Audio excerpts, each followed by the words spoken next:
Back in 2008, when we sort of embarked on this project, PUB has this plan to implement the ABC Waters program, which was really to try to bring people closer to water, right, so that they will enjoy and then also to cherish it.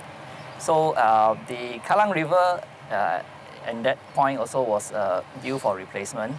So instead of building a concrete canal, we thought of how we can integrate the canal with the parks. Because NParks was also going to redevelop the park. And so the objective was really to create a sort of a blue-green infrastructure where the river becomes part of the park, and then it becomes something that the people can enjoy, right? Even especially when it's not raining. Yeah. So when PUB share with us their plans on redeveloping or changing the concrete canal into a naturalized river, NParks took the opportunity because it was a good opportunity for us to deliver a park that would be much better than before. Right.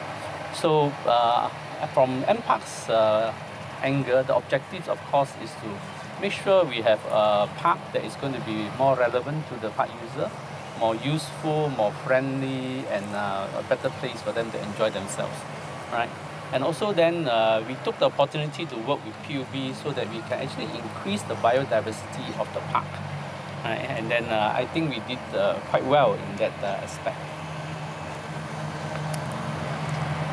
And I think for us as consultants, we had the task to develop the dreams, right?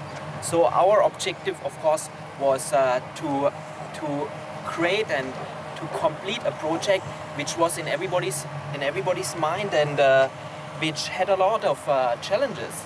So we had to develop a system which is still a monsoon drain after completion. We had to develop a natural river which increased biodiversity, like you said, Mr. Kong. We had to develop a safe system where people can interact with the water. So I think that was our objective, to bring the design and the engineering part into this project. I think for us, the transformation of the concrete canal to a naturalized river is something that we dream about when we started the project. And now we see it happening. It's something that we can see that is very fulfilling, in the sense that instead of having a typical concrete canal, now you have a very nice river, which acts as a park when it's dry, when the dry weather, right? But when it's raining, it will still serve its function as a waterway that will channel away the runoff. Yeah, so in that sense, that I think having achieved this whole project, we can see that the people now can see the difference in the whole environment, right? So because instead of having a canal that actually cuts across the park, now you have the river that is seamlessly integrated with the park. So for the public, I think that is something that is wonderful, and especially for the residents nearby, right? They can now enjoy all these beautiful green spaces. Again, when it was first conceptualized, we really have some challenges. From the park users' point of view, they are not very sure whether we can deliver a product as what we say, right? That it will be seamless, people can get to the edge of the river, people can interact with the river. So there are a lot of concerns on things like safety, things like this amenity, things like, actually you're taking up more space by having a river through the park. But I think after we have developed the concept and worked out all the details with the public engagement with the park users and the interest group, we did quite a good follow-up on their feedback. We were able to actually landscape it very well. We were able to actually introduce features in the whole product. For example, safety measures, programs and all that. So from NParks' point of view, I must say that park users are very happy with the final product. For example, for visitorship, before the development, we have about 3 million visits per year. Just right after the development was completed and was launched, we got 4 million visits per year, right? That was human visitorship. When we talk about the biodiversity, before development, there were 60 species of birds. Right now, there's more than 70. And that goes for things like dragonflies and butterflies. We see an increase, right? So anecdotally, we also note that there are many groups who actually come and use the park very well in the early morning. We got Tai Chi, yoga, Zumba, skaters, joggers, and what have you. Well, some people tell me it's actually getting a bit crowded, but it's okay. We like our park to be well used. I think the two main discussions which I still remember were safety.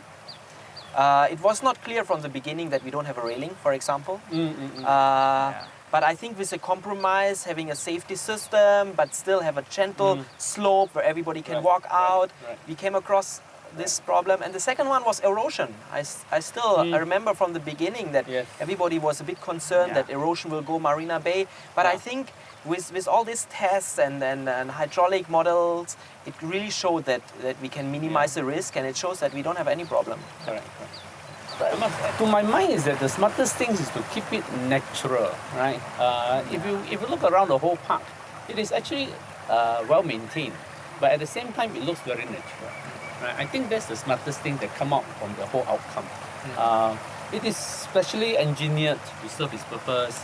It is specially landscaped to deliver a certain product, right?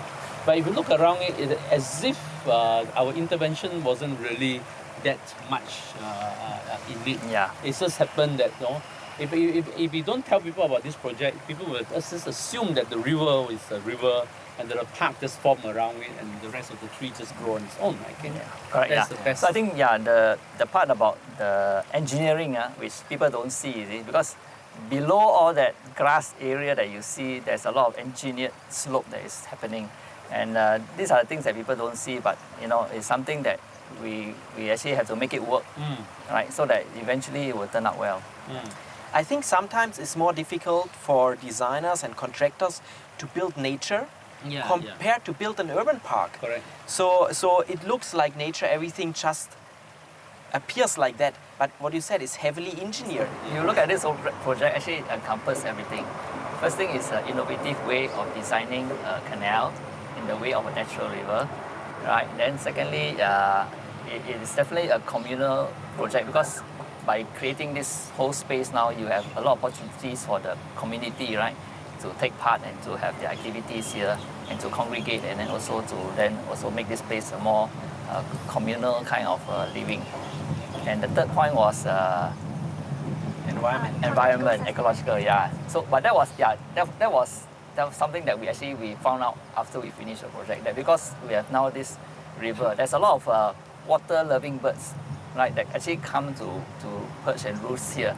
So in the past, you know, the birds don't go inside the canal, but now after we have completed the river, you find a lot of these the birds that go to the water, right? They actually come here to actually live in this area. So definitely, I think that also is the outcome. I should then review my secret. From MPark's point of view, we were not after innovation and all that, right? We were very, very focused on providing parks for the community. That means park user-centric, park user design. And of course, back in our mind also, if we have a park and we have a potential of a river, which is something new happening next to the park, we also chance upon it to enhance the biodiversity and have a more so-called nature-centric park for the park users, which is something very, very, very different. This used to be more like an urban park, but right now it turned out to be more of a nature-inspired, nature-oriented park. So for us, it works that way. Not so much on innovation, because open space, a public open space is a public open space, right? But I think that's the beauty, and that's also the way forward. We cannot separate all these things. Yes. We have to do biophilic design, where human and nature all coexist, benefit from each other, and the innovation part always comes in. And I think that's a perfect example where you really bring all these things together. Yes. That this new river is still functional as a stormwater drain, is safe, no erosion going down. But then on the environmental and the social aspect, we have a huge benefit. And every time I come here, the nicest thing is if I see kids and families interacting with a waterway which was before not accessible, right? So I think, as a team, we really achieved that.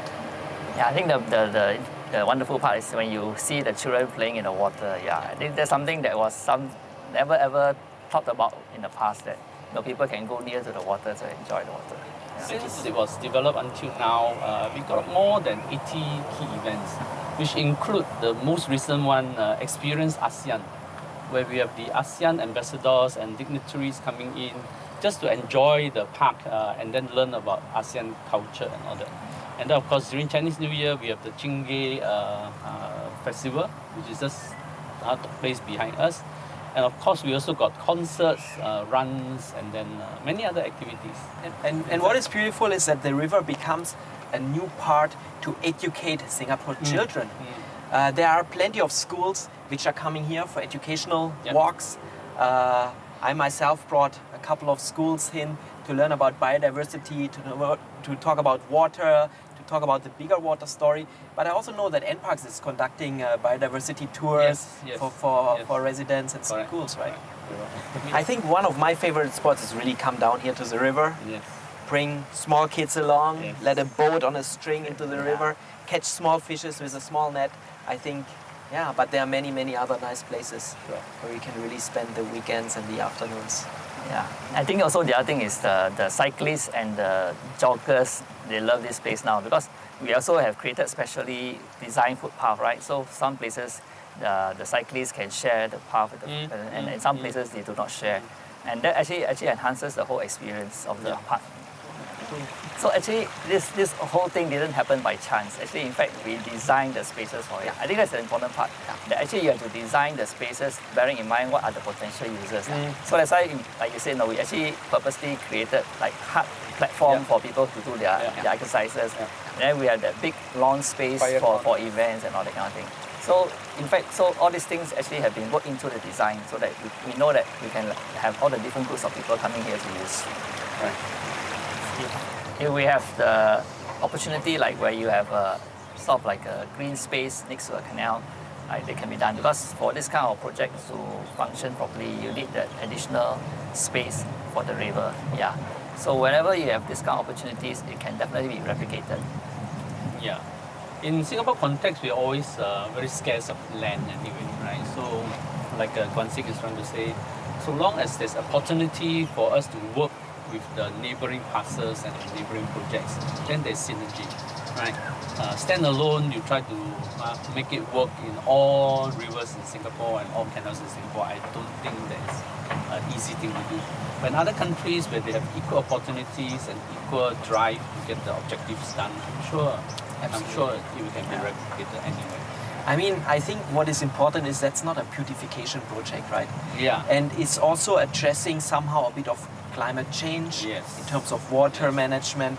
And I think more and more, if we look into climate change adaptation projects, where we talk about multifunctional space, I think more and more these projects are important to slow down water, to detain water. I think it's very important, very relevant for the region and for the entire world. Yeah, I think for developing cities, where you can have a greenfield site, there is even more possible. Yeah, it's definitely a possibility. Yeah. And it's a project that works. Yeah. It's not a demonstration. It's not something. Now we know. Now we know. Yeah.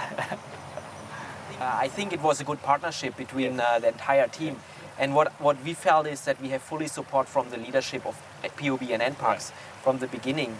But of course, as a designer, you push for the best design. You get catched by the NParks people, by PUB, and at the end, I think as a team we developed this project together. Yeah. I guess the objectives were quite commonly shared between all of us, right? We want a good product, we want a nice park, a meaningful river that actually works and all that. So, well, there may be differences in the beginning, but I'm sure all those were ironed out, and now we are here. Yeah. And we're still standing next to each other, which shows it worked out. Yeah. So, I mean, in a way, we all agree that we want to do something new, right? So in the sense that we are prepared to try some new things. Yes. So Challenge the it's a challenge and norm, and then to push the boundary.